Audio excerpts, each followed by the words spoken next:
Hello दोस्तों, welcome to sleepy classes. तो आज के प्रीमिक्स में हम 8 सवाल डिस्कस करेंगे इकोनॉमी से रिलेटेड, जो कि रिसेंटली कंडक्टेड असम पीसीएस का जो एग्जाम कंडक्ट किया गया था, आई थिंक मार्च के महीने में कंडक्ट किया गया, if I am not wrong. तो उसी में ये 8 सवाल पूछे गए थे इकोनॉमी से रिलेटेड। आइए डिस्कस करते हैं। थोड़े फैक्ट भरे सवाल यहाँ पर देखने को मिलेंगे, तो एक तरीके से जो चीज़ें आपने पढ़ रखी हैं उनका आपका थोड़ा सा रिवीजन यहाँ पर हो जाएगा। चलिए शुरुआत करते हैं, बट उससे पहले छोटी सी पीस ऑफ इन्फॉर्मेशन आप सभी के लिए कि रैपिड रिवीजन जो हमारा कोर्स है, फर्स्ट राउंड उसका ऑलरेडी खत्म हो चुका है। सेकेंड राउंड यहाँ पर, लास्ट राउंड यहाँ पर कंडक्ट किया जा रहा है।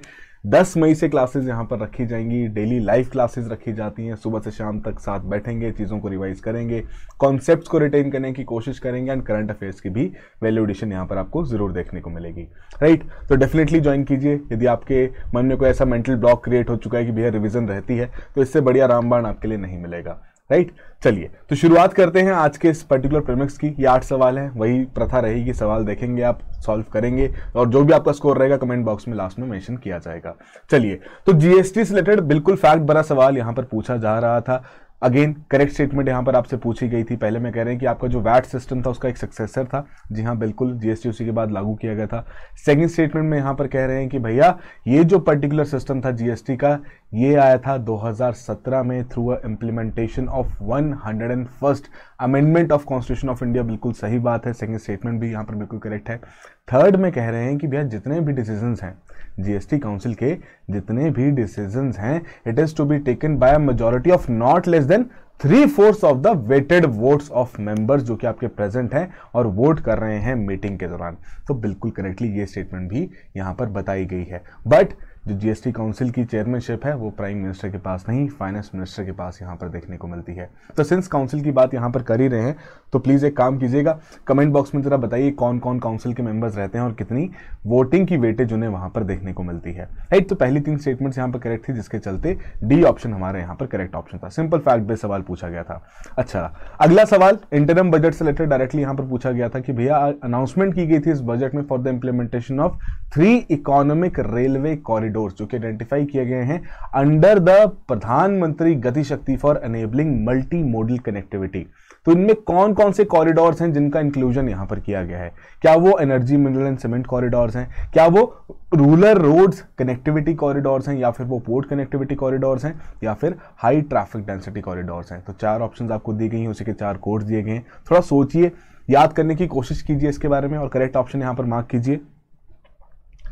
तो बेसिकली यहाँ energy, mineral and cement corridors के साथ साथ port connectivity corridors and high traffic density corridors, इनका जिक्र किया गया था, जिसके चलते सी ऑप्शन हमारी यहाँ पे करेक्ट ऑप्शन है। तो इस इन्फोग्राफिक के माध्यम से आप देख सकते हैं कि ये 3 major economic railway corridor programmes की इंप्लीमेंटेशन का जिक्र किया गया था आपके इंटरम बजट में, जिनकी लिस्ट आपको यहाँ पर दी गई है। एंड अपार्ट फ्रॉम दैट, जितनी भी आपकी नॉर्मल रेल बोगीज हैं उन्हें वंदे भारत स्टैंडर्ड्स में भी कन्वर्ट करने का जिक्र यहाँ पर किया गया था कि 40,000 इस प्रकार की बोगीज को हम कन्वर्ट करेंगे to the Vande Bharat standards. तो ये इंपॉर्टेंट, इस प्रकार की जो अनाउंसमेंट्स हैं डायरेक्टली आपसे यहाँ पर पूछ ली गई थी। तो एक बेसिक सा आइडिया रखना जरूरी है कि जी हाँ, आपको हल्का सा आइडिया रहे कि हाँ इस प्रकार के फैक्चुअल स्टेटमेंट्स आपके किसी एक स्टेट पीसीएस एग्जाम में पूछे गए, तो एक रिविजन यहाँ पर हो जाए, राइट। तो बजट में और क्या क्या चीजें रखी गई हैं वो भी आपको पता होनी चाहिए।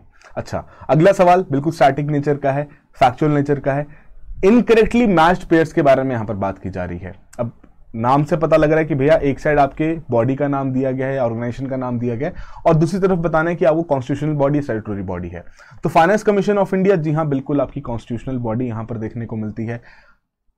उसके अलावा सेबी के बारे में बात करें, स्टैट्यूटरी बॉडी है। नीति आयोग कॉन्स्टिट्यूशनल बॉडी नहीं है, क्या एग्जीक्यूटिव बॉडी है। एंड आरबीआई भी आपका एक स्टैट्यूटरी बॉडी है। तो सी ऑप्शन यहां पर करेक्ट ऑप्शन है कि नीति आयोग यहां पर एक इनकरेक्ट पेयर है जो कि रखा गया है। तो फाइनेंस कमीशन के बारे में बात करें, आर्टिकल 280 में इसका जिक्र किया गया है। सेबी के बारे में बात करें तो सेबी एक्ट 1992 के तहत इसकी स्थापना की गई थी। एंड सिमिलरली आरबीआई की स्थापना भी 1934 के एक्ट के आधार पर यहां पर की गई थी। तो अगेन इस तरीके का फैक्ट बेस्ड सवाल यहां पर आपसे पूछा गया था। चलिए अगला सवाल यहां पर देखते हैं। ई रूपी से रिलेटेड बहुत ही सिंपल सा सवाल है। करेक्ट स्टेटमेंट फाइंड आउट करने के लिए कहा गया है कि ई रूपी को कह रहे हैं, पहली स्टेटमेंट है कि it refers to the rupee circulation in the Europe. Second कह रहे हैं it refers to the exchange rate of the rupee. Third में कह रहे हैं कि भैया डिजिटल रूपी ऐप है स्टेट बैंक ऑफ इंडिया का, या फिर बहुत ही सिंपल फोर्थ स्टेटमेंट है कि भैया सेंट्रल बैंक डिजिटल करेंसी है। तो क्या लगता है आपको ई रूपी क्या चीज है? तो बिल्कुल सही कि ये एक सेंट्रल बैंक डिजिटल करेंसी है, जिसके चलते सिंपल तरीके से डी ऑप्शन हमारी यहाँ पे करेक्ट ऑप्शन थी। तो अगेन मैं आपको एडवाइस करूंगा आने वाले एग्जाम के लिए कि ई रूपी से रिलेटेड जितने भी आपके बाकी डायमेंशंस हैं कि भैया होलसेल रुपी क्या है, रिटेल रुपी क्या है, इन चीज़ों को ज़रूर पढ़ के जाइएगा।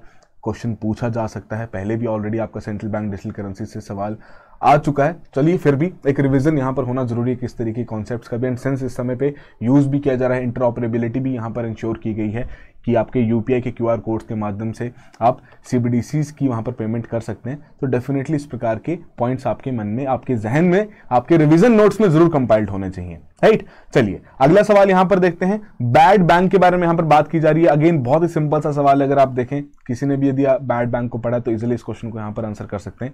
4 स्टेटमेंट्स दी गई हैं, करेक्ट स्टेटमेंट फाइंड आउट करने के लिए कहा गया है।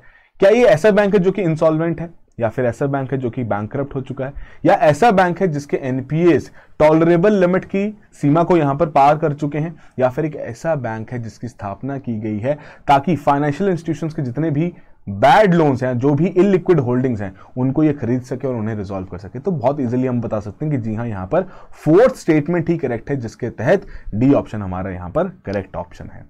चलिए अगला सवाल यहां पर देखते हैं। इंटरिम बजट से रिलेटेड यहां पर अगेन एक सवाल पूछा गया है। रॉन्ग स्टेटमेंट पिक करने को यहां पर कहा गया है। 4 स्टेटमेंट्स हैं, अगेन 4 कोड्स यहां पर आपको दिए गए हैं। पहले में कह रहे हैं कि it provides continuity in the governance during the transition period between 2 governments. Second में कह रहे हैं कि इस पर्टिकुलर इंटरिम बजट में सरकार किसी प्रकार के टैक्स या फिर पॉलिसी रिफॉर्म्स यहां पर प्रपोज नहीं कर सकती।